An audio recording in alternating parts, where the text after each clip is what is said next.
Hello, everybody. Welcome back. YouTube.com/Geek Aloud. It's not Monday night and it's not 8 p.m. It's in fact Tuesday morning at 11:30. It's Gaming Enforcement Agency. Very unconventional, random times here. But fortunately, we're joined by Steve. Steve, how are you, mate? Mate, I'm very well. I mean, we may be running semi-late for that 11 o'clock start, but if you really want to look at it, the thumbnail says 8 p.m.-ish, so I'm going to say we're 8.5 hours early, Troy. Boom! I agree completely. We are indeed early for once here on the Gaming Enforcement Agency.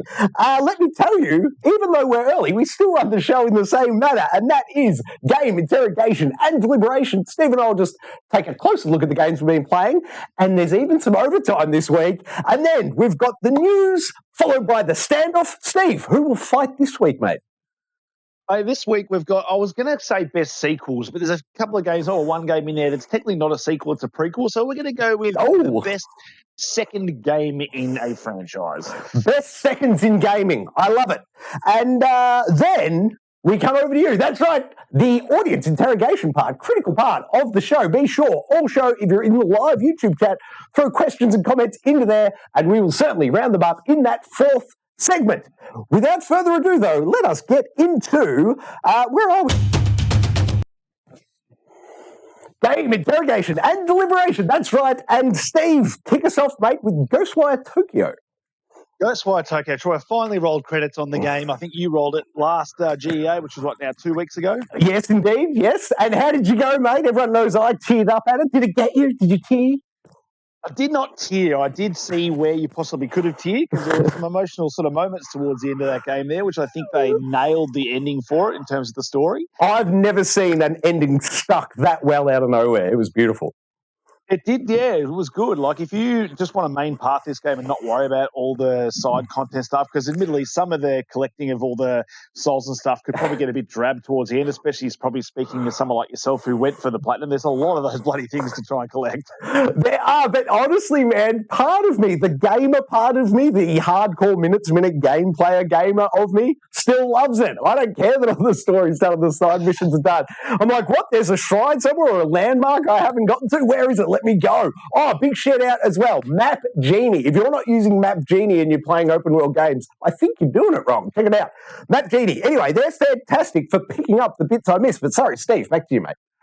That's right, yeah. So I just really enjoyed the way it all wrapped up. Like, it had sort of nice little crescendo. There was a lot of emotional moments towards the end. There was some good character. They were even developing characters and, rounding out those characters up into that final scene, which I just really enjoyed. And the way it all sort of came together towards the end, I think it was a really good ending for a game that, I think it's probably not getting as much plaudits as it probably should.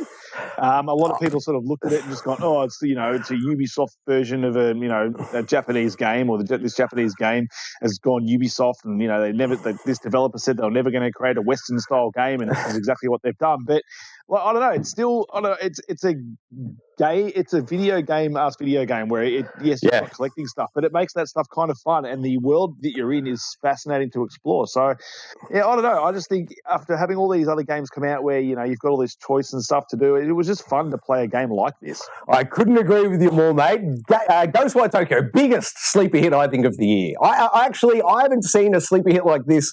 I'm blanking. I can't even think of a previous title that was so good. Oh, Undersung.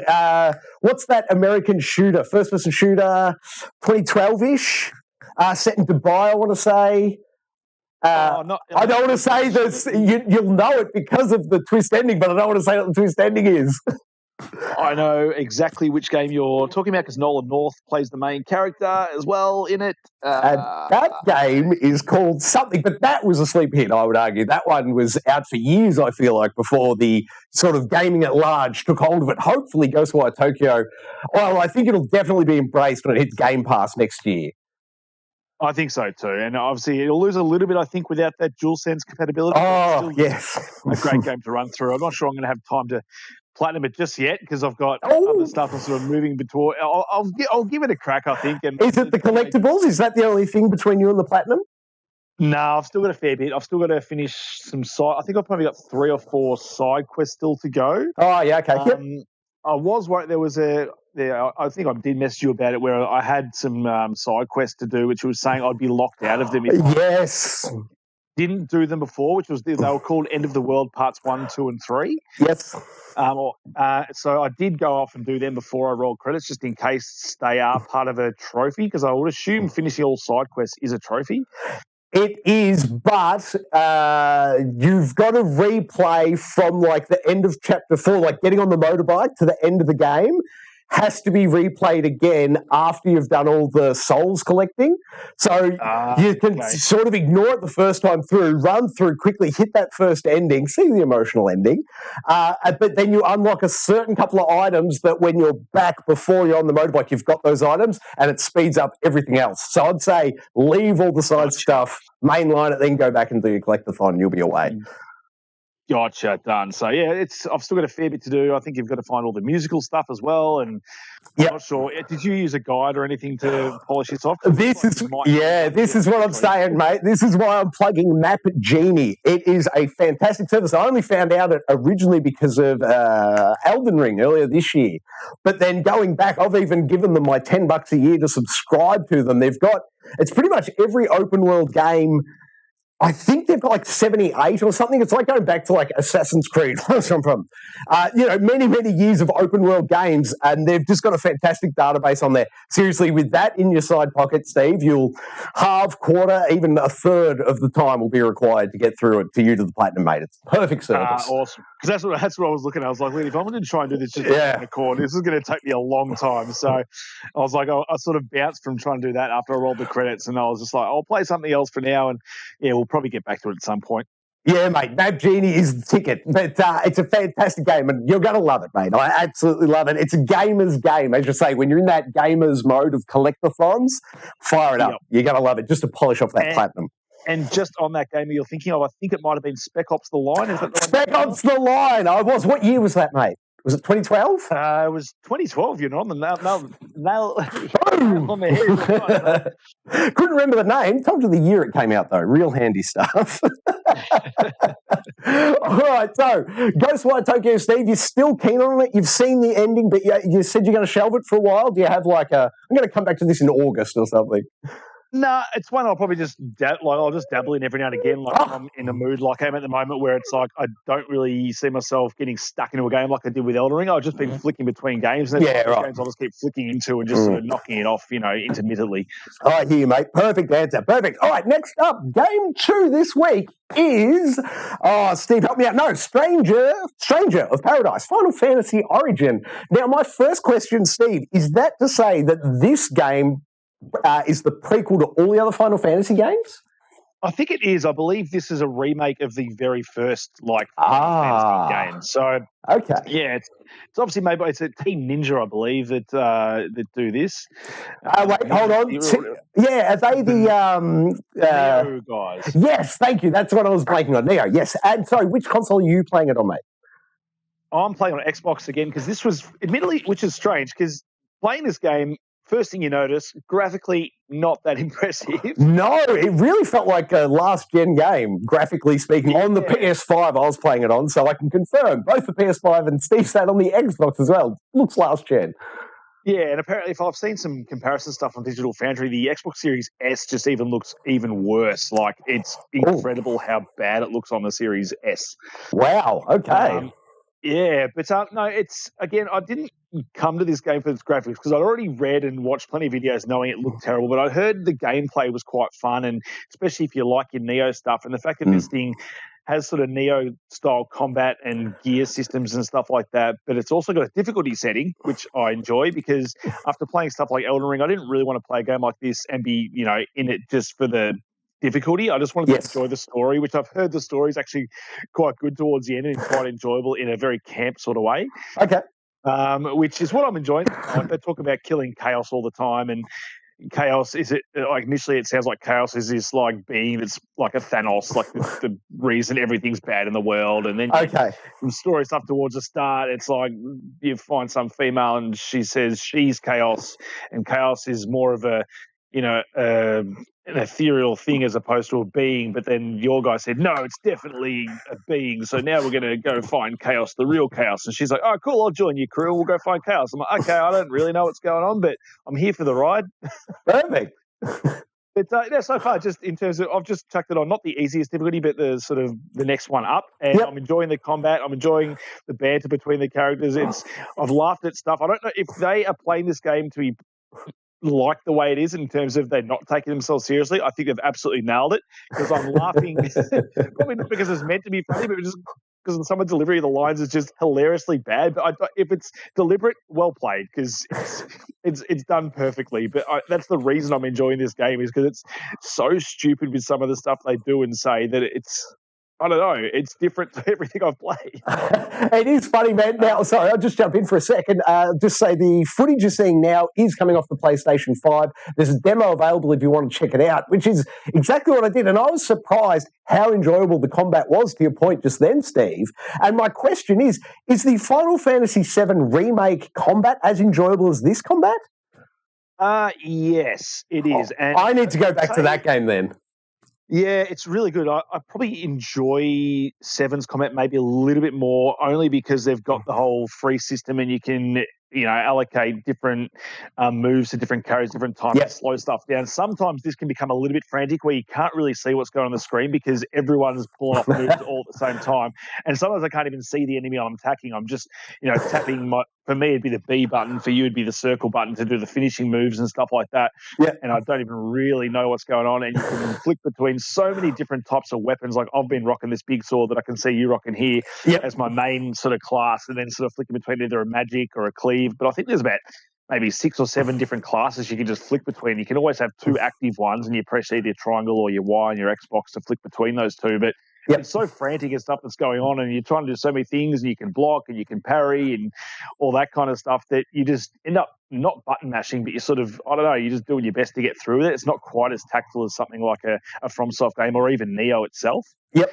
I think it's mainly because you've got other characters sort of in the game with you as well that sort of clutter the screen up a fair bit. So I don't know how you fix that when you've got a game like Final Fantasy where it's always about having your crew with you and stuff like that. So it makes it very difficult. But it's just something different when you instead of playing something like Neo or your Dark Souls games where you're in this solo. So the dodge and parry mechanics, although they're there, you just don't find yourself using them as much just because you do have these other guys just kicking ass around you. Well, Guardians last year certainly didn't feel like it had that problem. Could you see them just gimping more of what Guardians did would fix it for the camera in combat with the multiple character stuff I'm referring to specifically? Yeah, I don't know whether you bring the camera back or not. I know this game does have co-op as well, so that's a thing that Guardians doesn't have. So I think if you're playing co-op, it might sort of alleviate some of that because, you're not worrying about controlling another character. You've got another guy with you and you can be a bit more tactful about what you're doing and stuff. I don't know. I don't imagine we'll play this co-op. No, well, I don't think I'll be picking it up even, mate. I haven't finished Final Fantasy VII Remake yet. I've got to get back to that.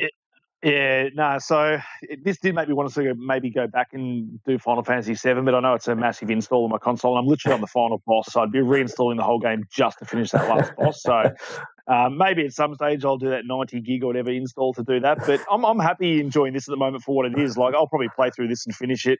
As again, I've said, I'm not in this for the difficulty of playing it. I can even see myself ramping difficulty down even to that real casual gamer thing, so I barely die, and you get a whole bunch of different. I think there's a whole bunch of different stuff they do for you if you're on the sort of the main easiest. Yeah, I think there was 3 or 4 dot points of things they disabled or enabled. Yeah, it was impressive. So I could easily see myself doing that to knock this game out in sort of under 20 hours and just enjoy the experience for what it is. But I don't know. I just felt like something after having Elden Ring and being massive open world, I'm happy to be playing a game that's sort of a similar ilk to that, but just a linear experience where I can just go through it and enjoy some stupid dialogue. Yeah, perfect, man. Perfect. I love it. I will probably pick it up. This for me would be a perfect Game Pass game, would be the best way for me to get a hold of this, I reckon. Maybe a Game Pass one down the line. I was the biggest thing was spending full price, and I didn't really want to, but I was like, I had an itch to sort of just get something new because it's been a while since we've had something new. We've had our big, massive February and March, and now it's sort of a dry spell. I was just like, I just need something new to play. I hear you, man. I feel that itch myself. And then you could maybe... Oh, sorry. Any other points on that one, mate? Or? That's all right. I think I'm done with that. Perfect. I enjoyed it a lot. But yeah, for me, a Game Pass one, and I'll be all about it. Game 3 this week, Terminator Resistance. Now, I haven't played any of this myself, but you are looking at the PS5 store view of the game and the media there. Sorry, Steve, over to you. That's right. So Terminator Resistance, I did play and finish this game on the Xbox One X back in the day, and was tempted to pick it up a while ago with the next-gen updates. But then I think someone said on one of our podcasts or something, or a stream recently, where they were like, the PS5 version was the only one that got extra content. Yes, and if you, if you're paying close attention to the video that's rolling through now, you'll actually see me flick over and show that very PS5 exclusive content. Yes. Yeah, so that's why I thought I'll just get on PS5, and I remember doing almost 100% of that game on the Xbox, and it wasn't that hard. So I'm like, this might be a nice, easy sort of platinum trophy to roll. So how long gameplay was? How many hours? I reckon maybe that 12 to 15 hours. Maybe. Yeah, sure, yep. For the campaign, so decent size and just a really enjoyable campaign, especially if you're a Terminator fan. And the reason I did download this is because my little fella he's getting into his Terminator at the moment. Like none of the older ones, he likes the more newer ones, which admittedly is probably slightly more child friendly. Yes, I would agree. But they're definitely more so than your Terminator 1 and 2. So the new mode that I played, which was the Infiltrator mode, where you actually play as a Terminator. Mm-hmm. It's like a 45-minute experience where you've got different difficulty settings you can go for, and the higher difficulties you play it on, the higher multiplier scores and stuff you get like that. So if you've got, if you get leaderboard chases, I've never really worried about leaderboards and stuff like that. But so is it a narrative or is it like a horde mode? No, it's not a horde mode. It's sort of a big open map area where you as the Terminator have got to go around and sort of find intel to find different locations within the area, clean out bandit camps, find destroyed parts of robots and grab their, like not abilities, but their like equipment and stuff so you can upgrade your weapons for this 45-minute experience that you're going through. And the whole idea is you're trying to get to the Resistance camp and then kill their leader. So that's the whole thing. So you're trying to go around. Is it John Connor? And sorry, on screen now is that expansion pass we were talking about in the PlayStation 5 exclusive bit right there. Sorry, Steve, keep going, mate. No, it's just enjoyable. It was just quite fun just playing as a Terminator in this game. Like they sell you really on that experience of being a Terminator, and they got that whole red vision that comes up as you've seen from the movies, which you can flick between and target enemies. You get some really cool guns. The fighting's really good. It's as good as it is in the main campaign, but as I said, a 45-minute experience, it tells you it's about a 45-minute experience, no saving. So it's kind of like your Returnal, Returnal before it got its patch where literally it's your run. If you leave the game, then, you're back to square one. So you do have to create yourself maybe 45 to an hour to play that mode. And so is that mode's also on Xbox, or is that just the PlayStation? I don't think it is. I believe it is just PlayStation. Okay, right. I wonder if this is a test bed and maybe they're going to flesh it out to a full game in a couple of years if it's well received.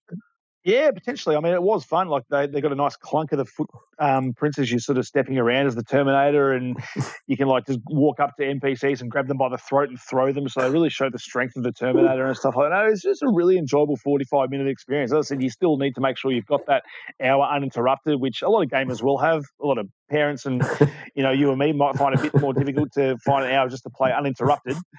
Yeah. or without flicking between another game. But no, it's just a solid, enjoyable experience, especially with my little fella who's loving Terminator at the moment. It was fun for him to see the Terminator going around and give him a small go as well. But no, highly enjoyable. And I've already played the campaign once and really enjoyed it, so I don't really talk about that in too much more detail, other than the fact that I'm going back through that again, and we'll see how we go. It's another one where, I could potentially see myself chasing that platinum. That one does look great, mate. And if the developers are watching, send me a key, I'll do an install, and then I'll get to go hands-on. All right. So yes, Terminator looks great, and for me, I would love to play this as soon as it becomes price available. Next up, just quickly, I have been sinking so much time into Destiny 2's Gambit mode. Really, this is just a shout out for more people to get into Destiny 2 and play that Gambit mode. My goodness, what a fun experience! They've really nailed the it's PvE and PvE. I haven't seen a game do it as well as this specific game mode in Destiny 2, combining both single-player like teamwork, objectives to finish it, but at the same time you've got the incursion of real PvP battle. It's a really brilliant blending, I should say, of those two game modes. Can't recommend it enough. That was just a quick shout out to Destiny 2. Over to you, Steve, for Halo. What's been happening on Paramount Plus's Halo? Oh, the Halo TV show. We obviously missed last week's G.E.A, so I've since watched 2 episodes. Episode 4 was a bit of a slow burn. It had Master Chief sort of going to his home planet, and there was a whole bunch of stuff with Halsey and him sort of figuring out that he has been kidnapped and all that kind of stuff, and his trust issues with her. But then it wasn't until we got to the last episode of episode 5 where the show started to feel a lot more like the video game. I was starting to get worried that we weren't going to get any big battles or anything like that. But this episode being the shortest episode of the lot, I think all the others clocked in around your 50, 55 minutes. This one was a 39-minute episode. Which how odd. Yeah, which is weird because they definitely had a lot more action in this one. A lot of the budget, I think, went into this battle scene. I'm not sure if you had a chance to check it out or not. No, not yet, unfortunately. Yeah, you could almost pick up the show here if someone gives you a rundown of the first 4 episodes. You watch episode 5, if that's the stuff you want to see. But they absolutely nailed the video game feeling of Master Chief and his team, and just you did see all kinds of enemies. You had grunts, there was a brute in there, there's elites. It was an awesome battle scene. It really showed Master Chief being a badass for once. He kept his helmet on throughout the whole battle, thankfully, because I still think he takes the mask off a fair bit for when he doesn't need to. Like he'll be looking at something and decide to take his mask off to keep looking at it. I don't know whether that's because they want him to see his facial expression. I don't think you need to do that. I'm like, just leave the helmet on, not all the time, because I understand you don't need to do that, but I feel like they just randomly feel like they have to take it off and they just keep doing it. It just always feels jarring for some reason. May I ask, Steve, is it possible he left his helmet on the whole time because the entire battle took place in a graphics engine and not in like a production studio? Is that possible? No, I reckon there was a fair bit. It was a mixture of CG and a mixture of real action life stuff. But okay. I think it was a good blend, and I think the CG probably worked better in this scene compared to that very first episode where you first saw all the elites and stuff come in. I think even though there's a lot more going on the screen, I think they nailed it a lot better. Yeah, nice. One of my issues with the first episode was when Master Chief comes in first and he lands. This is dumb, but just the physics of the character model hitting the deck and standing up, it just looked wrong. Like it was a character model, but it didn't look like AAA gameplay, like video game quality model handling done well. It looked like a rush job. So to speak. And that really put me off in that first episode. So hopefully this battle sequence had a bit more maybe delicacy put into it. I think so. There's a lot more definitely going on in it. It's a Halo person's dream sort of scene. Like I could easily go back and watch this scene over and over again and still enjoy it just as much as I did the first time. It's just really cool, like watching Spartans run next to a warthog or even run past a warthog because they're so fast, and just the way the teamwork all works. And they even use the first person mode again from Chief's view, but it seems much better and better implemented. Episode. Very good. And there's a funny moment with a grunt, which is kind of what you want as well. With the grunts, they always provide funny moments where he hijacks a warthog, but then he's very quickly felled by Master Chief as well. So it was a very enjoyable episode. So I can see if they can bring this kind of gravitas to a lot more of the action set pieces and have a lot more of them as the seasons go on, which I think by the time they get to Halo Ring and all that kind of stuff, we probably will. Mm-hmm. Then I think the show could be quite good. So I don't mind the shorter runtime if we're going to get a lot more of this kind of Halo action.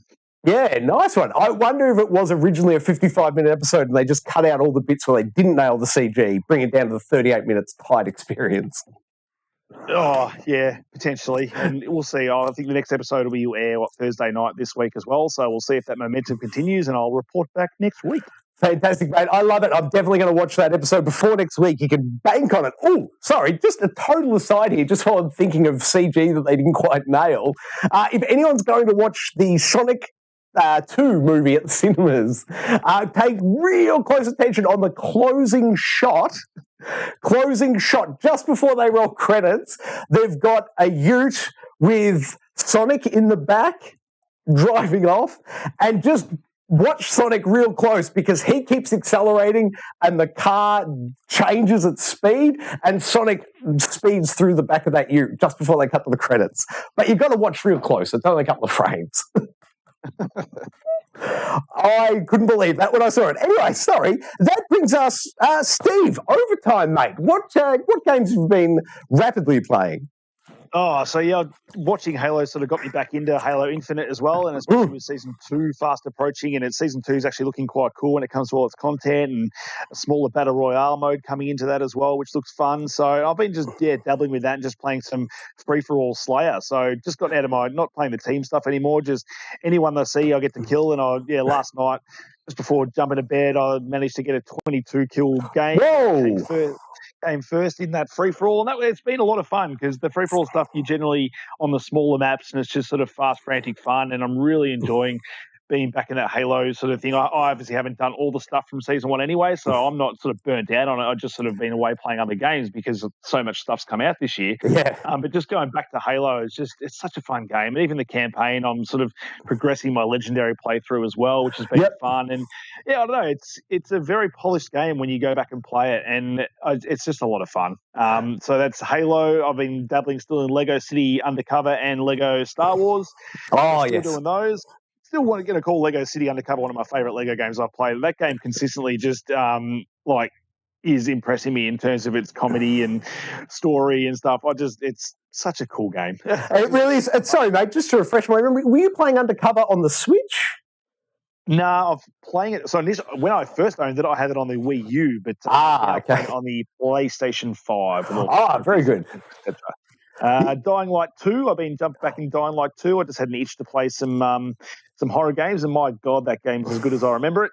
Yes, it is. All the amount of things you can do just on a controller with that thing, with the stasis and the slow-mo and the ripping off of limbs once you've killed someone and using that to kill someone else, and then the fact that you've got the still one of my favorite guns in gaming, the plasma cutter, where RB and flick it from vertical to horizontal and sever limbs and stuff. What a fun game! That gets me so excited for the remaster version of or remake of Dead Space 1. Yeah, definitely. Oh, I do love that game, and of course his spine. What do you call it? The health indicator is perfect. Oh yeah. Oh, it's just everything. There's so many good things about that game, and also I've been playing Dying Light 2, which I've finally got to the part where I've cleared out the big tower and I've now got the grapple hook. Oh, very nice, man. Once you, 2 skills I want to say in the grapple hook, once you unlock those 2 skills, that game opens up in a way that you will not see coming. God, it's good. Do you eventually get the ability to climb up your grapple or not? No, because I've developed a technique that's awkward, but you can Spider-Man up the side of a building, but it's like a really fast button press and jump. Like you've really got to work the systems in order to climb. Gotcha. And I totally forgot that game. I forgot that you had a stamina meter when you were climbing, etc. So I was hanging from a rope, and I just dropped to my death. I'm like, that's right. There's stamina in this game. No, I'm really enjoying that game again. Like going back to these character moments and stuff with one of the main characters, Lawan, is it? Been too long since I played it. Yeah, so just enjoying that game again. So as I say, I've been dabbling in quite a few games at the moment, but that's just another one of those. And that's me for overtime. What have you been playing, Troy? Nice one. Oh, my side, man, I went back and polished off the Gunk. That game was really enjoyable top to tail. Just an enjoyable short platformer. Good stuff. Rocket League, still playing and absolutely loving Rocket League. It's fantastic. Get into it free to play if you don't play it. And Elden Ring really got me back in this time. I've polished off a bunch of stuff. I finished 2 or 3 of the other little side quest things, and I'm really pushing up now. I'm stuck on, I'll need your help, Steve, I'm blanking on his name. He's like Commander or something. In the castle to the north in the snow area, it's like Commander Neil or something like this. Yeah, another one. Mate, I'm happy to jump in. We'll try and do it this week if you can. Perfect. I love it. So they've been getting me. Oh, the other one is on the mobile phones. It's called Egg Inc. It's a couple of years old game. I believe it debuted on, Apple Arcade is where it came to fame, but I totally missed that. I'm not an Apple user. So I had no idea this game existed until I stumbled on it a couple of days ago. Fantastic game. If you've never played it, Egg Inc. It's a, clicker. Be warned, very addictive. Very, very addictive. Nice. But that's it for my overtime, which brings us to, if I'm not mistaken, News. Oh, and then I need to hit refresh. Steve, take us through that top story while I pedal on my side, mate.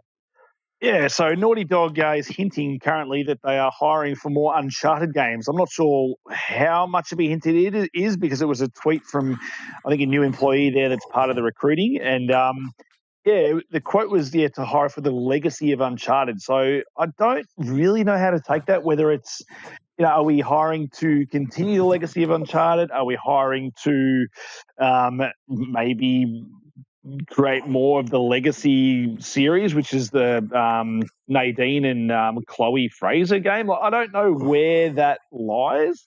I don't think Naughty Dog is done with Uncharted, even though they said number 4 was the final in the series. The main reason I say this is because of the popularity of the Uncharted movie with Tom Holland. Yeah. It's just kicked off. I think they're rife for another Uncharted game to see massive numbers, because I think a whole bunch of people that probably haven't played the games will watch that movie, and then if they can bring out another game just called, even if it's just called Uncharted, I think it's going to do huge numbers. So they'd be mad to sort of say they're done with Uncharted at the moment, and it looks like at the moment we're potentially going to see more of it. Whether it's, I don't think it could be more remasters, because they've remastered the Legacy. Well, we've got the Legacy Collection with 4 and Lost Legacy, and 1, 2, and 3 have already been remastered. So I disagree with you wholeheartedly on this point, Steve. I take, just from the title, obviously, no additional information, but the legacy of Uncharted, to me, that's saying we're going back and doing 1, 2, 3 again, and we're going to release the trilogy remastered for the PS5 series.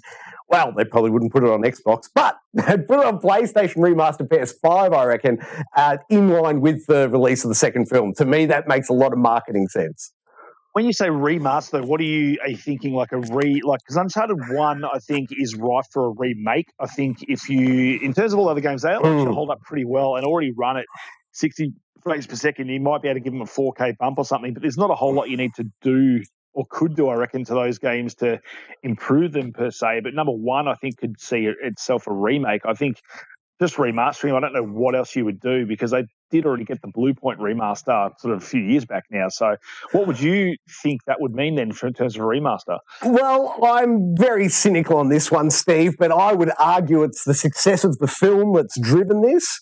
And so I don't think the cinema people care too much about what the gameplay people do. And the idea of remaking a remake a couple of years later, I don't think phases them one iota. They are looking for a $60 game they can sell when the movie's on at the cinemas. They don't care that it's the same thing that people have seen before. I think they would argue that this is opening up a large new audience for the game franchise, people who have never seen it before. And I reckon off the strength of that alone, they would argue, well, we can justify just remaking it again. If the hardcore gamers don't want it because they've already played it, who cares? But, the extra however many millions of people that are now in the universe thanks to the film who are coming to it for the first time, let's give them the best possible experience on a PS5 version.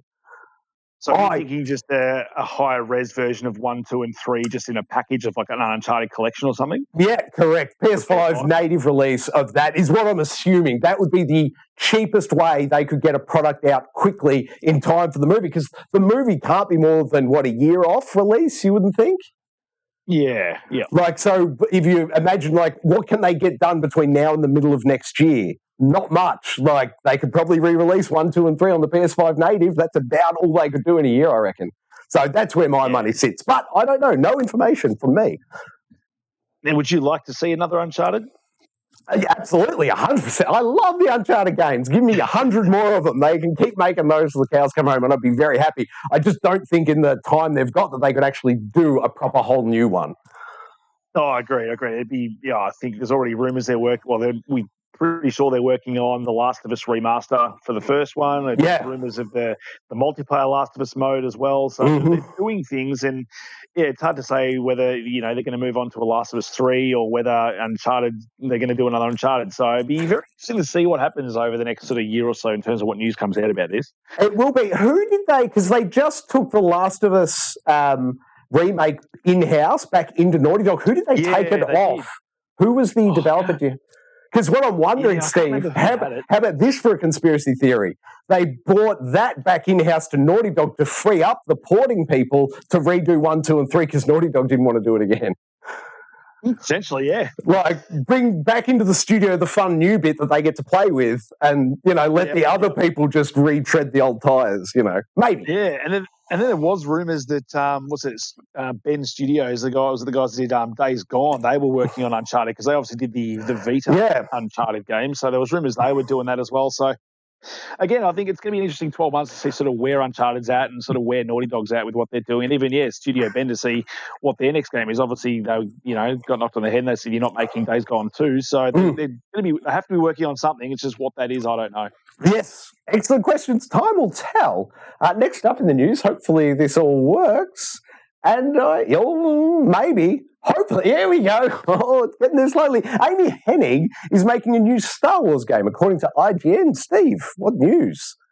So this is kind of just blends nicely from that last story with Amy Hennig being the writer of the first 3 Uncharted games. Mm-hmm. So she did have a Star Wars game in development, well into development from news reports. Was that 1313 or was it a different one? No, hers was called Project Ragtag. Ragtag. Yes. Yep. And that was looking really good. That was just essentially looking like a Star Wars version of Uncharted, which I was all down for. Oh, yes. And just for her to lose that project at the time and all that was just heartbreaking, I think, for them, for her new studio and all that kind of stuff. And to see her finally back doing another Star Wars game, which seemingly, knowing Amy, it's probably going to be a very similar experience to what Ragtag probably was and what Uncharted was. And I'm all down for that. So there's quite a few Star Wars games coming out. I think Star Wars is, especially now with the Lego Star Wars saga as well, it's hitting a new market. And I think, a game made by Amy Hennig and of Uncharted fame in the Star Wars universe, I can't wait. Yeah, it will be fantastic. Steve, just a side thought, mate, because there was this one, the Star Wars game, because that was shelved, back in like 2016 or somewhere around there? Yeah. So there's that one, but also the other one was Scalebound has been come back up as maybe we should redo this. I'm wondering, is there a trend of game pitches that fail being redone? My question is it hard to do new game pitches in the last 2 years with all things going on? Creating new game pitches something that's a bridge too far, and so now they're just doubling back on old game pitches?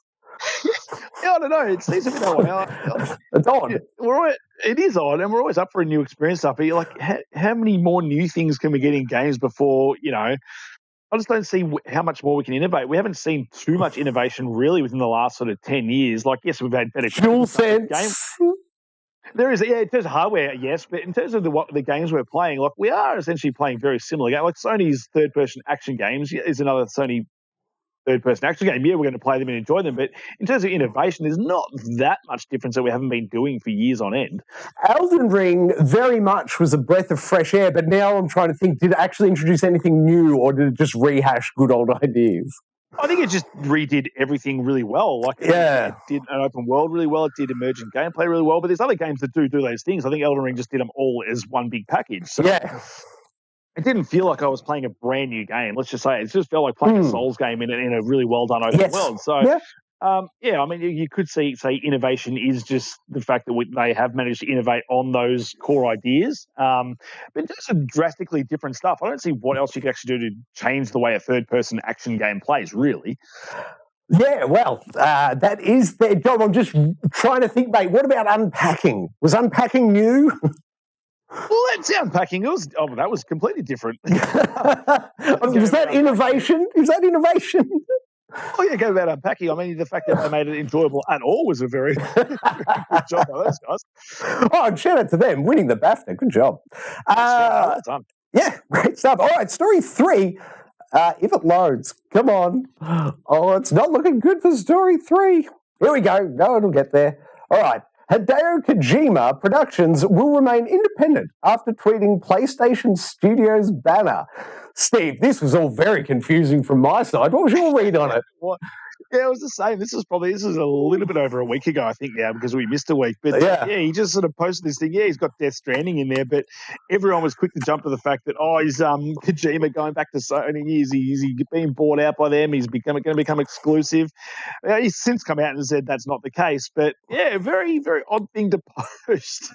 Wasn't going to be the case. Can I run this idea past you, Steve? Go for it. Is it possible Microsoft and Hideo Kojima were really close to, really having the final deal in place, and then he tweeted that out just for a pay bump in the contract with Microsoft? Well, maybe I could go back to PlayStation, look at the furor. Couple more million, guys. Come on, up that price now. I'll sign. That's what it looks like to me. That's my guess. just to scare them a little bit. Just go, oh, Yeah. you know, I might go to Sony. Yeah, Drop me that a couple extra minutes. yeah. That was my read on it when I saw that whole schmozzle, I should say, play out. I went, oh, that looked like a contract negotiation to me. Yeah, so I mean, he says he's still going to remain independent. There's no word about Xbox at all. But, it'll remain to see what Kojima's actually up to, because Death Stranding, that was at 2019. 2019, yeah, yes. Yeah, so he's been working on something now for a couple of years. So, and we don't know what that is. Yes, and rumors of Silent Hill and stuff like that, but. Yeah, a lot of rumors. If we could listen to his Audible podcast that's exclusively available in Japanese, we might have an insight as to what he was doing. Yeah, we might. But who knows? The other question was, Steve, could he have used that wording, will remain independent, just to imitate the Bungie deal with PlayStation? You know how when they, Sony bought PlayStation, but then, they'll remain independent. They'll remain independent. Yep. Yeah, potentially. Maybe. It's just, very confusing by Hideo, but either way, no matter where he's going to put his next thing out, we're going to play it. Oh, yes, definitely. Sign me up, count me in. And then next up, we have Unreal 5 engine. This is from, who is this? WCCF Tech? I don't know if there's a better way to say that. They provide Unreal Engine 5 Superman flying game demo. Looks very impressive in new video. Now, check this out. I haven't checked this out, but I'm looking at that screenshot. And do you remember on the last episode of G.E.A, I was talking about how on the Unreal Engine 5 they packed in the Matrix City and anyone could play it, and maybe we'd see a couple of flips real quick. This looks exactly like that to me. That looks like a Superman model inside the Matrix demo that's for free in Unreal 5. That's exactly what it is. Oh, well, there it is. A quick and dirty turnaround. Yeah, so this was done by one guy, so he's creative. Yeah. He's done really well. Like, he's done his best to make a Superman that's not going to get him claimed by anyone. There's no S on his chest or anything like that. But just what he's done with the flying mechanics, if you watch the video of this guy flying around as Superman, he's got some really cool mechanics going on. Obviously, it's just the flying and stuff. He doesn't do anything else Superman does. But this gets me excited as to what Unreal can actually do and potentially what a cool Superman game could actually be like, because this stuff's unreal. Excuse the... to watch it in action, like, it is insane. So if you've got like a spare 5 minutes, you don't even need 5 minutes, you need 30 seconds just to see him flying around, just to see how cool it is. But this just gets me so excited for, gaming moving forward and what we're going to see out of this engine. It is exciting, but I'll remind you, remember the same problem I always have with Superman is how do you make him not the most powerful guy on the planet? Exactly. Kryptonite is the answer to that, Troy. Kryptonite. It is. And now, what did Sonic miss? What was the Sonic 2 script missing? You tell me. Sonic's kryptonite. They in no way explained why any time he got into mischief, he couldn't just run as fast as he liked and undo all the problems he was in.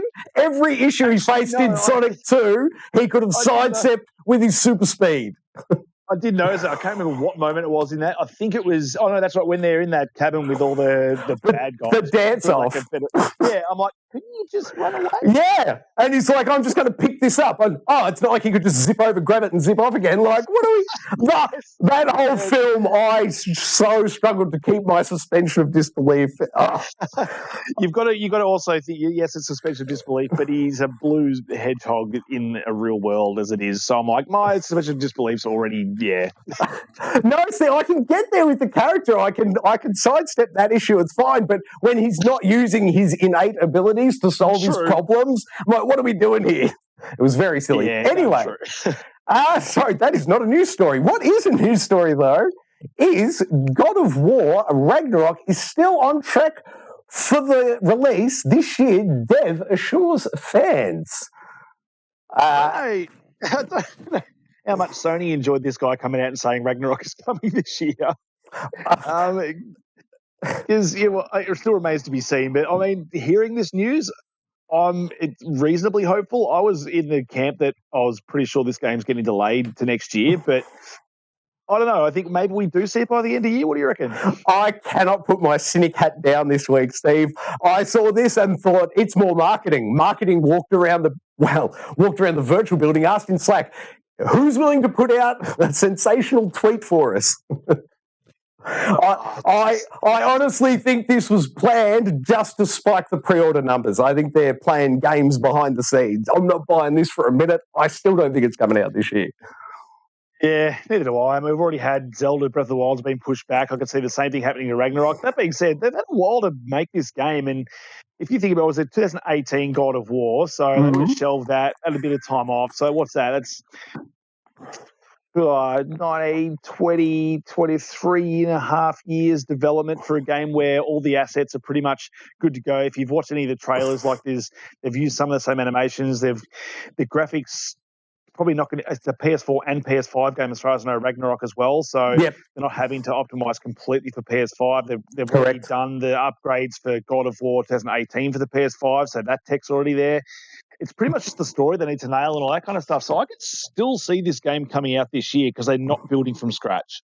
I hear what you're saying. I agree with you in principle, but I am not a believer.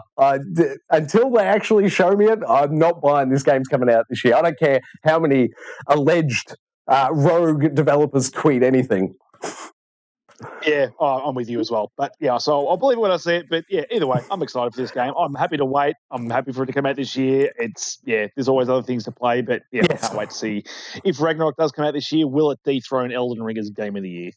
Oh, that is a high watermark. Actually, you could make an argument they would be better off holding this until next year, just so it didn't have to compete with Elden Ring for the Game of the Year awards. True. Although that confident in their game, they go, let's just do it and see how we go. I don't know. They got slapped around a fair bit with Horizon 2. I think they learnt their lesson. True. Anyway, next up this week, now this is just a little side one here. Nickelodeon very quietly released a Sonic version of in Roblox. If you're a Roblox fan, if your kids play Roblox, as mine do, there's a full Sonic game that came out to coincide with the release of Sonic 2 in theaters. And I'm not saying it's great, but it's free and you should definitely check it out. It's available in Roblox, and it's a fantastic little game. I do have a video for it somewhere, but it's not available. So we're moving on to story number, I've lost count, Steve, 7 is it maybe? Yep. Story 7. It is. This one from VentureBeat.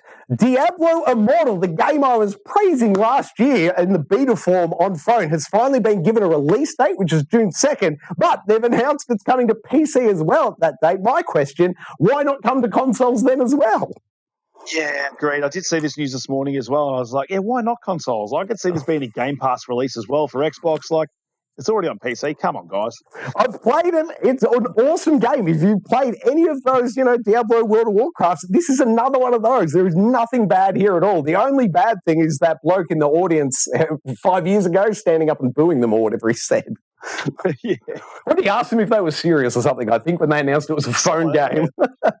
Anyway, but put that one on your radar. June 2nd, PC players, it's saying it's going into beta on June 2nd. What is not clear is whether you still have to purchase it in beta form to get access on June 2nd or whether it'll be available to anyone on PC June 2nd. Either way, I say check it out if you can. Quality title on the horizon. Which rounds out the news. That's it for us and brings us to Game Informer's list of games that are coming out this week. Woo, we are rocketing here, aren't we, Steve? All right. Yeah. What have we got? Zombie Army 4 Dead War finally coming to the Switch.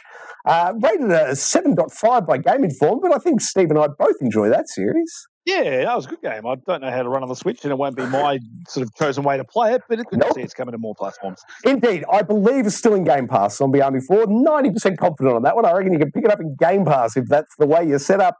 The Stanley Parable Ultra Deluxe Edition is coming out everywhere, April 27. I've never played the Stanley Parable. Steve, have you gone hands-on with it? Oh, I have not. Very good. Moving on, we have Vampire the Masquerade Blood Hunt. PS5 and PC coming April 27th. Anything from you on that one, Steve? No. What kind of game is Blood Hunt? It's an action game, isn't it? Going off the picture alone, it does look like a third-person action adventure, and I'm going to go ahead and say there could be multiplayer. At least there's a squad involved. There's a couple other protagonists behind it. I think it's just early access. There you go. It's a free-to-play battle royale. So battle royale. will exit early access and launch in full on April 27th. There we go. Ah, very good, very good. Another Battle Royale. How many more of those do we need? Then we have Arise, a simple story, simply coming to the Switch on the 28th. And then Bug Snacks coming to the Xbox Series X and S, Xbox One and Switch on April 28th. Steve, Game Pass. It is it? Is that confirmed? Yep. Perfect. Now, we both played on PS5. It was free, wasn't it, at launch, I want to say? It was a game. Yeah, it was part of their PlayStation Plus stuff. You got it for free? It didn't pull me in, but I think it spoke more to you than it did to me, mate. Yeah, I didn't mind it. Like, if you enjoy your sort of Pokemon collectathon games and some weird humour in your video games, it's not a bad little game. Especially if it doesn't cost you any extra. Very good. Now, from memory, I thought it was very kid-friendly, but then does it turn out to be brutal and it's not? It's not brutal, but it does go a bit dark. Yeah, okay. Very good. Then we have, what is that? I don't even know. Dwarf Romantic. All right, Dwarf Romantic. Coming to PC April 28th, if that's your thing. Rogue Legacy 2 is coming to the Xbox Series XS, One and PC. I didn't play Rogue Legacy 2. I want to say I've played Rogue Legacy 1, but I'm blanking on the game, Steve. Have you played it? I love Rogue Legacy 1. I used to play that on PlayStation and... Is it an 8-bit side-scroller? Yeah, yep.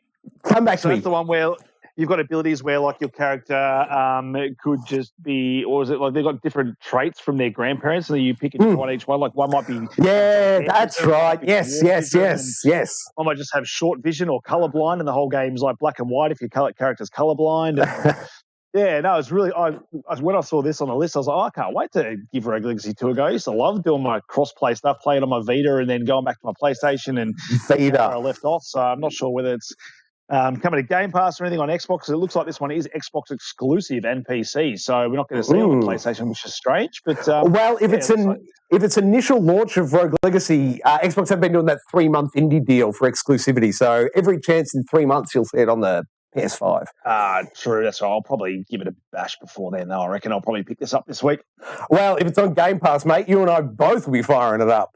Then we have Rogue Lords on the PlayStation 4, Xbox One, Switch, a last-gen title, Rogue Lords, April 28th. I know nothing, Steve? I know nothing other than it's our second game with the word rogue in it for this list. Oh, look out. Then we have Sherlock Holmes Chapter 1, which we've covered on the channel previously, is now coming to the PlayStation 4 on April 28th. And then we have Unsold, Xbox Series XX, One, Switch, PC. So it's not exclusive, but it isn't on PlayStation.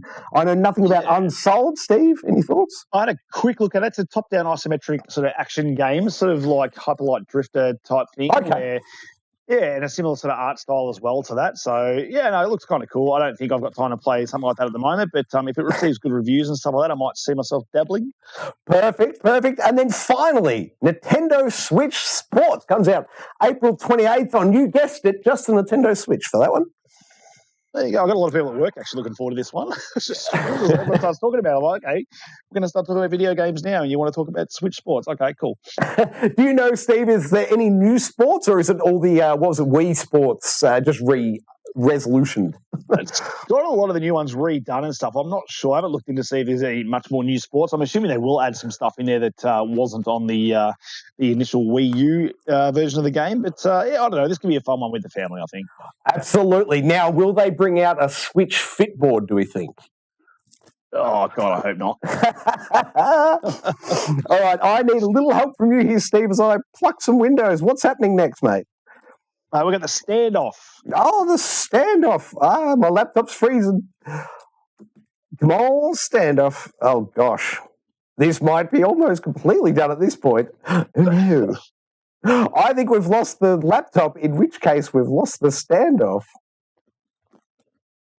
Whoa. Oh, no, it's coming back slowly. It's coming back slowly. No, Sorry, we'll keep going. Sorry, everyone. Technology. A day of horrible technology issues here. Oh, my God. I think I've flatlined this laptop. This is not going well. And I'm happy to start running through the list regardless. Yeah, mate, you best do that. So, wait, I can at least give you an opening graphic. Who will fight? Standoff, and as Steve was saying earlier, its best second helpings in the video game landscape. Steve, please help us out here. Hey, we've got a big list here, so start jumping in that chat and telling us what you think A, be on this list, what you think will win. And if there's any that we may not think of, chuck them in there as well, and we'll get to you towards the end of the show. But rounding up the start of this list, we have Red Dead Redemption 2, which is what I alluded to. Is technically a prequel, but it is number 2. And the laptop's back. We're off and running to the races. Yes, Red Dead Redemption 2, an excellent second helping of video gaming. Absolutely, which what I found strange was there was a lot of people though that didn't like Red Dead 2 compared to the first one, just with its slower mechanics and stuff like that. I really enjoyed it. I love the story. Still one of the best looking games of that generation. Just needs to get a 60 frame update, and I will play that game from back to front again. Oh yes, it's such a fantastic game. The slow pace did put me off initially, but once you get into that mindset of slow pace, it is a fantastic game.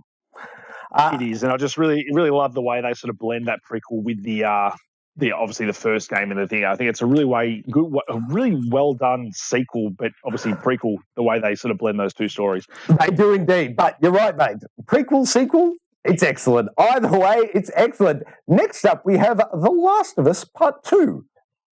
Last of Us Part 2, did platinum it, did love it. I was in the camp of people that didn't mind certain story beats for that game and what it meant for the game because of the way it told its story. Mm-hmm. I've banged on at length as to why it was my game of the year that year, and there's many reasons why. Like, I love Last of Us 1. I think the gameplay of Last of Us 2 just absolutely smashes out of the water. It's almost one of the best stealth action games you can play. It's up there with Metal Gear Solid 5 in terms of its gameplay. And I think if we see that gameplay transferred to, the remake or rumored remastered version of Last of Us 1, that could, again, see some very high scores and be one of my favorite games of all time. But, this is easily one of my favorite sequels in gaming.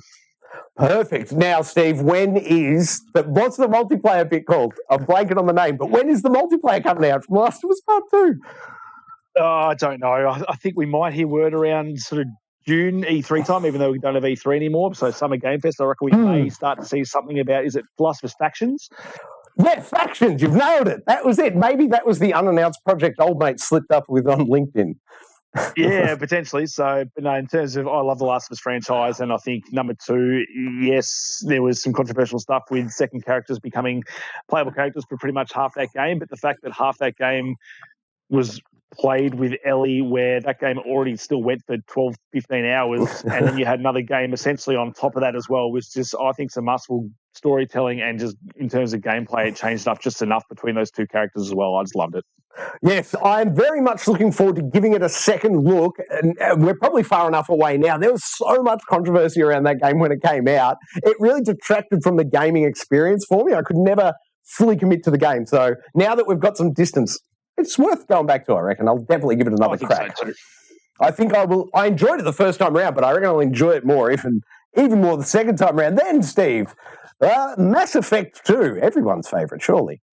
Oh, everyone's favourite. That's the thing. To be a sequel to a already great RPG game, but then come out and just blow it out of the water and still be the best Mass Effect game, even though we've had 2 other games since then, sort of speaks largely to how good Mass Effect 2 was, with its characters, with its specific character missions you went on to build that relationship with your crew, and the whole, ending of that game with how those relationships are built with those characters is how well you do towards that end mission. Yes. I can just think it was just such a great sequel. And in terms of RPGs, again, one of my favourite, massive RPG games to come out.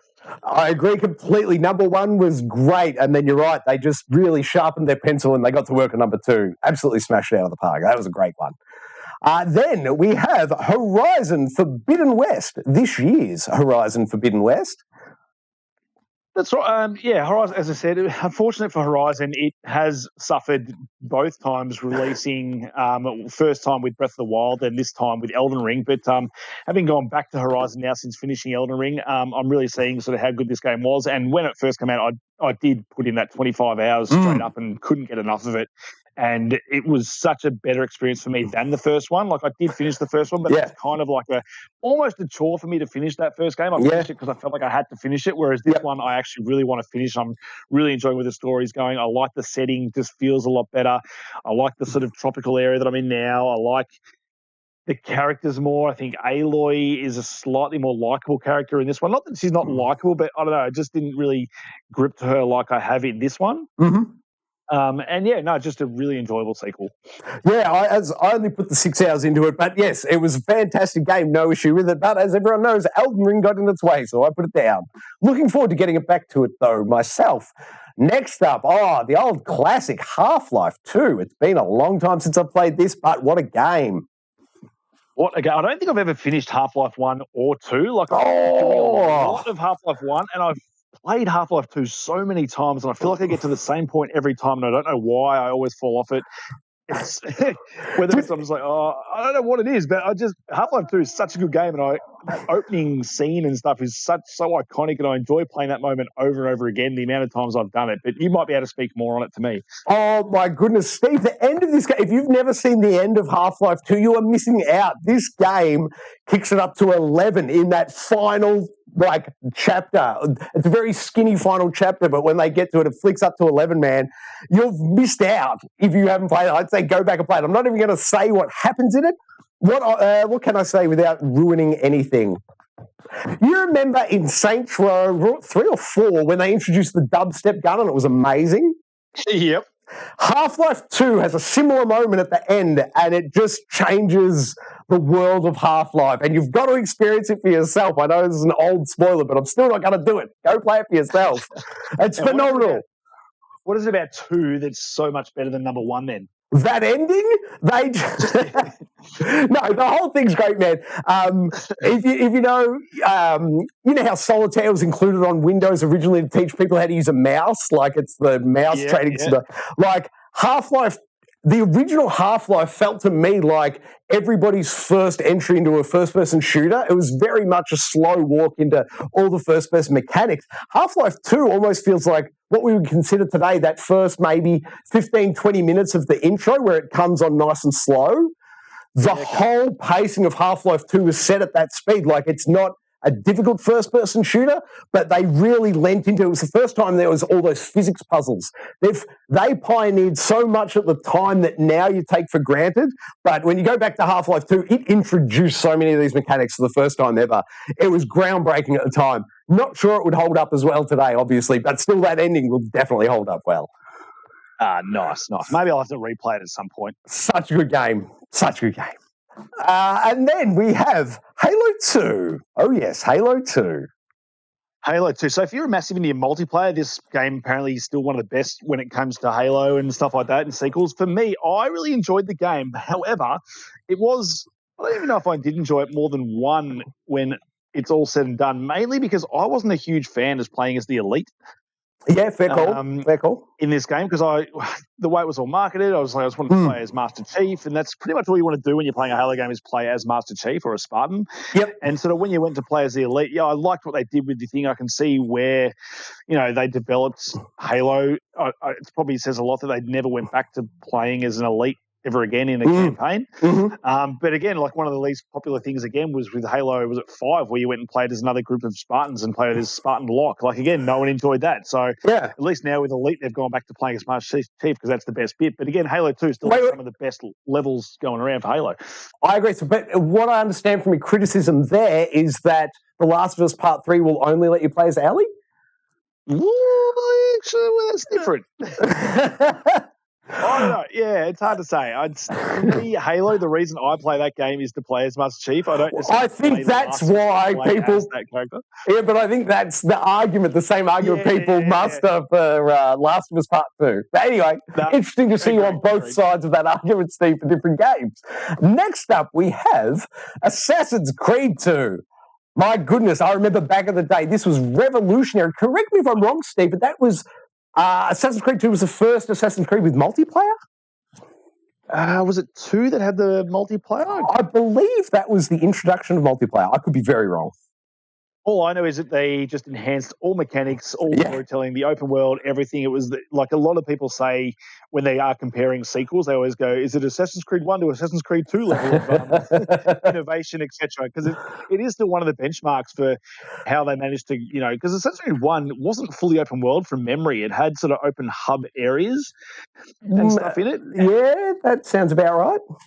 And it just the way you could eventually just climb everything in this game. I did almost 100% of this game. I could not get enough of it when it first came out. And again, like they've gone on with other Assassin's Creeds, but I think Assassin's Creed 2 probably still remains my favorite if I had to sort of, pinpoint my favorite Assassin's Creed game. Oh, Valhalla for me, but I hear you, mate. I hear you. Next up, we have, everyone's favorite, Uncharted 2. Uncharted 2. Again, like going from the first Uncharted to Uncharted 2 was such a massive leap. I loved Uncharted 1, but then playing Uncharted 2, I've played Uncharted 2 maybe 10 times. I've got the platinum in it twice. Nice. I just absolutely love this game. I love Nathan Drake. I love what they did with the story, just the amount of things they did on it's a PlayStation 3. Yeah. With this game, it was just insane. And even if you go back and play this game now, like it still looks amazing. Yes, it's had like a remastered thing by Bluepoint and stuff now, and it runs at 60 frames instead of 30. But I can't remember a game where I've just played it and just enjoyed it as much as I did any other sequel. Will you be going for the third platinum when it gets re-released in a year to coincide with the second Mark Wahlberg film?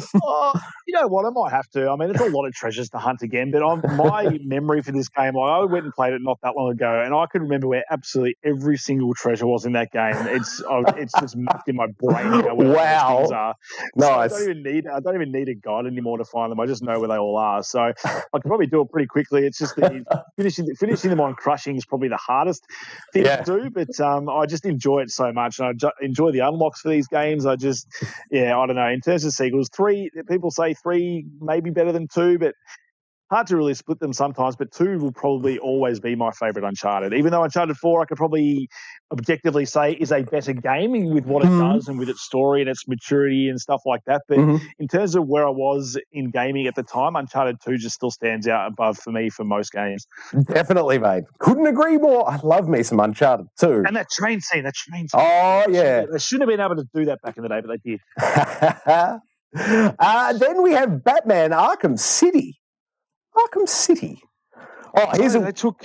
Here's a weird one for you, sorry, Steve. Do you remember, was Arkham City the first game to do the Game of the Year edition without actually winning Game of the Year? I'm pretty sure it was.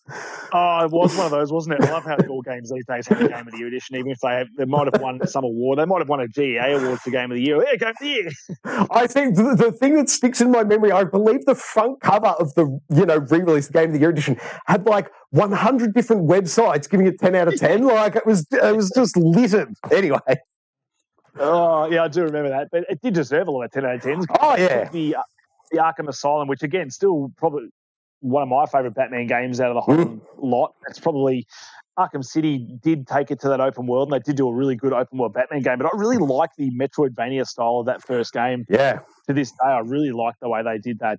But in terms of sequels, they went bigger, badder, bolder with Arkham City, and such a good Batman experience. I just really wish they would give us a remastered version of these games, because even with the they did do like a semi remaster of these games, but they all still run at 1080p, 30 frames per second. So going back and playing them on a new console now and a new TV, they still look like old games, still play well, but it's very hard to play these things not remastered. So that's one thing I would love to see them do, is a remastered version of these games.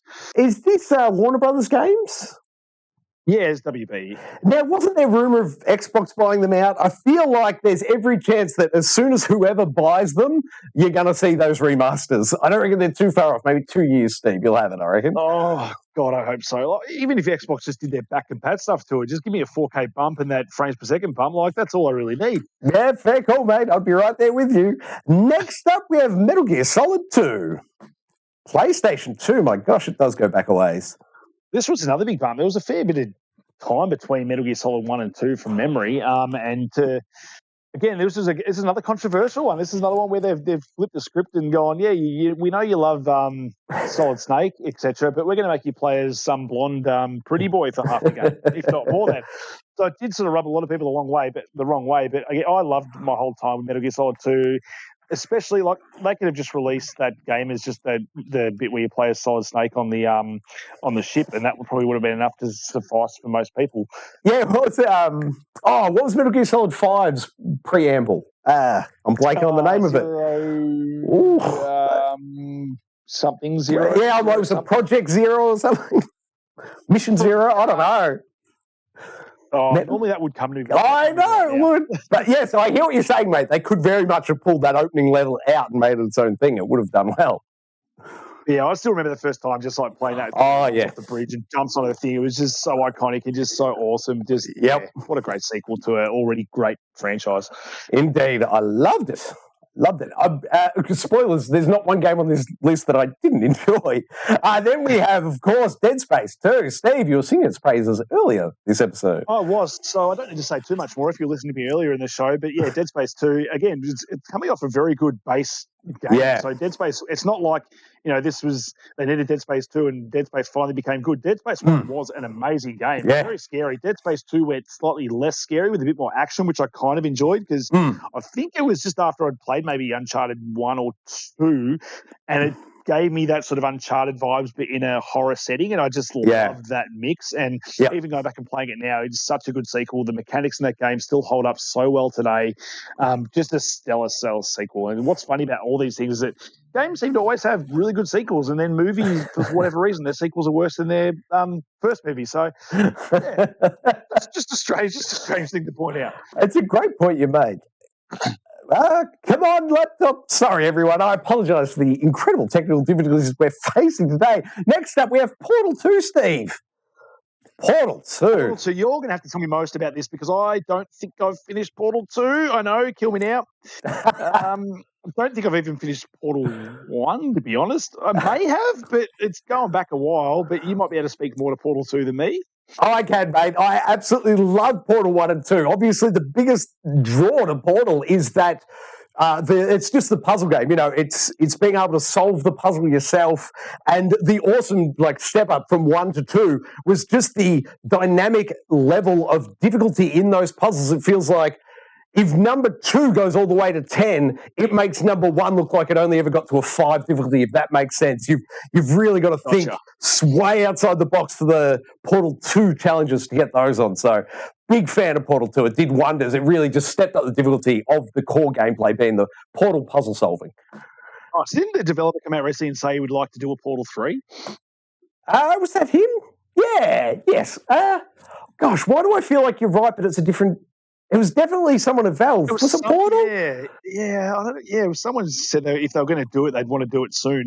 Yeah. I'm like, it could have been, but it might have just been base Half-Life, was it? Were they maybe just saying they want a new Half-Life? I can't remember. But you're right. There was rumouring about it earlier. Someone saying, I believe the quote was, he wants to do it before he retires. Yeah, that's right. So, and fair enough, too. I say let the man finish his vision. Next up, we have Borderlands 2. I'm such a Borderlands fan. Borderlands 2 really did step it up from Borderlands 1, I thought. Oh, it did. And again, I don't know whether you would say Borderlands 2 is better than Borderlands 3 or not. You can probably speak to Borderlands more so than I can. Again, another game I don't think I've actually finished. I did finish Borderlands 2. Sorry, I tell a lie. Yes. It did step it up much more from that first one. Kept the iconic art style, but just sort of enhanced it more. And just, the gameplay was better. I think they did multiplayer was much better in number 2 as well, from memory. Yes, and from memory, I think they went from millions of guns in Borderlands 1 to billions of guns in Borderlands 2. I don't know, they have a phenomenal system there. But you're right, to your point, Steve, Borderlands 3, if you were going to pick up a Borderlands game today, well, I'd actually tell you to get Tiny Tina's, probably, but Borderlands 3 does indeed improve upon the formula. And then finally, to round out it, my goodness, Hitman 2, Steve. What an evolution of gameplay. That was phenomenal.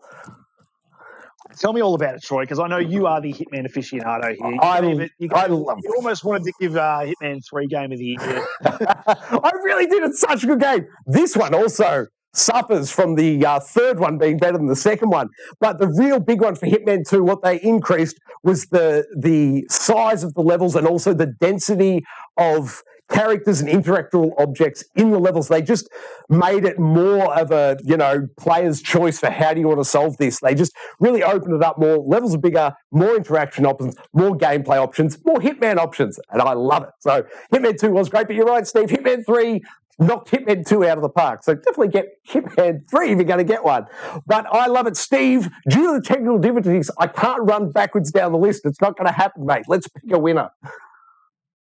Okay, so we did have a lot on that list. I know my personal favourite and what one I'll pick as my favourite sequel. So I'll let you pick your favourite sequel first, and then we'll see if they align, and I'll see if I can turn you around to my favourite and give us a winner. Sure. My honest... we're actually sitting on my favourite sequel, Hitman 2. Seriously, my favourite sequel. As you alluded to, mate, Hitman 3 was so almost my game of the year last year. Hitman 2 was almost my game of the year. It came out. So of this list, this is definitely my favourite game. This one wins for me, Hitman 2. It's just, as I said, it essentially doubled the gameplay options of number 2. And to me, that really is gameplay above all else. So that one wins for me. How about you? For me, looking at it objectively in terms of, well, not even objectively, because it's one of my favourite games of all time, I'm leaning towards Uncharted 2, just for the evolution it had over Uncharted 1, and just lifting that character to a greater heights, and then get Uncharted 3 and Uncharted 4, and to still see Uncharted 2 be such a good game, even with those other games out. That's probably my favourite sequel going back. And here's how that one wins. No. Here's how Uncharted 2 wins. It was developed in 2 years. Amy Hennig, what a job. Great work. That was Phil. Leads to us, really hoping that Star Wars game she's working on does the exact same thing. Yeah, well, what would she do? 6 years in a row where she released a game every 2 years, like Uncharted 1, 2, 3, where it was within 6 years. And then I think she's now gone 7 years without releasing a game. We could have had 3 more Amy Hennig games. What's going on? I know. So for me, Uncharted 2 is probably my favourite sequel out of the lot. I reckon you win, mate, just on the amount in which it changed, the amount of new things it introduced, and the time in which they developed it. I think it wins sheer volume alone. I say a winner is you, Uncharted 2 of this week's Standoff. They fought, they won. Steve, help while I navigate technology issues, mate. Hey, I'm just going to say one thing else about Uncharted 2 is that I think it paved the way for 3D action adventure games and set pieces and stuff in games. Get the games we've been getting in terms of all that kind of stuff since then if we don't get Uncharted 2. So that's another props to Uncharted. Indeed it is. Oh, have they announced what the next Uncharted thing is? Do we know? No, I don't think so. Mate, it's the legacy of Uncharted. They're hiring for the legacy of Uncharted. That's what they're doing. Right. Sure they are. Oh, my God, my laptop's still not working. Sorry, Steve, I'm fighting here. No, that's all right, mate. We are hitting towards the end of the show, so that's where we are going into the comment section to speak to all you lovely people that have been there this morning. Thank you for joining us on this change of time. It's great to always see you guys in there, so we'll go and have a look and see who's been in there, and we'll try and answer some questions if we've got them. Thank you very much, Steve. Please continue, mate. Who have we got? Sean Games has been there from early on. G'day, Sean. I have to do a shout out. I believe it was Sean who has got the Platinum Trophy in Star Wars Lego Skywalker Saga this week. Yes, indeed he did. In short order too. I can't recall the hours offhand, but it was a quick turnaround, I thought. So well done, Sean there. Nice shout out for you. We've got Matt Cypress in the chat there. Matt Cypress, welcome. Thank you for joining us, mate. Christopher Rutherford, he's in there as well. Oh, Christopher as well. Thanks, guys. So they've got those in there. Let's see what they're saying now. So Sean Games, Sonic 2 is amazing, except for when he's not using his powers for the way he should. Matt Cypress was the one who mentioned Terminator Resistance only got DLC if you bought it for PC or PS5. Thank you, Matt. I had a feeling it might have been you, but I wasn't 100%, so thanks for clearing that up. Great work, Matt. He also says he doesn't like sequels. I enjoy COD Black Ops 1, 3, 4, 5, not 2, randomly. Movies, Terminator 1 and 3. So he's got to think it's the number 2, I think. Maybe we need to do a standoff in future that's best third entry. Maybe next week. Christopher Rutherford, he's finally beat Dying Light 2. Good work. Oh, nice one. Far behind. Was that, did he, sorry, and he probably didn't say, but did he roll credits or did he platinum it? He just says beat, so I'm going to say roll credits. I'd say roll credits, and I'm right there with you. What a game. That was awesome. Good work, mate. And we've also got Chris Rutherford. I don't understand why we're not getting it. Days Gone 2, they said it don't make sense. Yeah, well, it was a decent game. It didn't do the numbers they wanted it to do, but I think if they did have a chance to do a sequel, they could probably do really well. Yes, I would think so. Matt Cypress, I don't find Terminator Resistance DLC worth the cost. I would have. Oh, that's interesting. I'll stick with PS4 Pro. It was reasonably pricey. It was about a $69 game, so it was pricey. I just mainly got it because my little fellow was into Terminator. I knew there was a new DLC, and I really enjoyed the game. I'm going to replay it and maybe get the platinum. So Oh, yes. Matt Cyber's got a copy of Half-Life 2 for original Xbox. Never finished the campaign. Going to try again. Yes, I'm with you there. I will have to try again at some point. And I think you can only get Half-Life 2 as a part of the orange box, which you can on console digitally in Australia. Oh, is it available digitally elsewhere though? I don't, mate. Or PC probably, but every time you try and buy, I think it's in the store, but then it says not available in the region. I think the last time I tried to purchase it. Oh, okay. Well, maybe you could do the old US account, make the purchase and play it that way. Yeah, I might have to glitch the system somehow. Indeed. That'll for the chat. Beautiful, and that'll do it for this week's Game Enforcement Agency. So once again, apologies for the early start and apologies for all the technical issues. It should have been a lot more seamless. I don't know, someone's put a technical hex on me, I think. It's not looking good for my week in tech. But Steve, mate, great work this week. Thank you very much, sir. No worries, mate. That's one job done. Off duty. I'm off to my next one. Beautiful work. Thank you, everyone, for watching. Check out the rest of the channel. We'll be back live streams Wednesday, Friday, 10 a.m. right here. Geek Aloud. Like it, subscribe it. Yo. Oh, that was luck. Hey, that's something.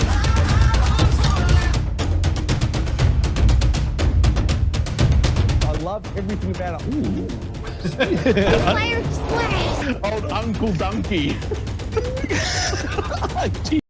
Donkey.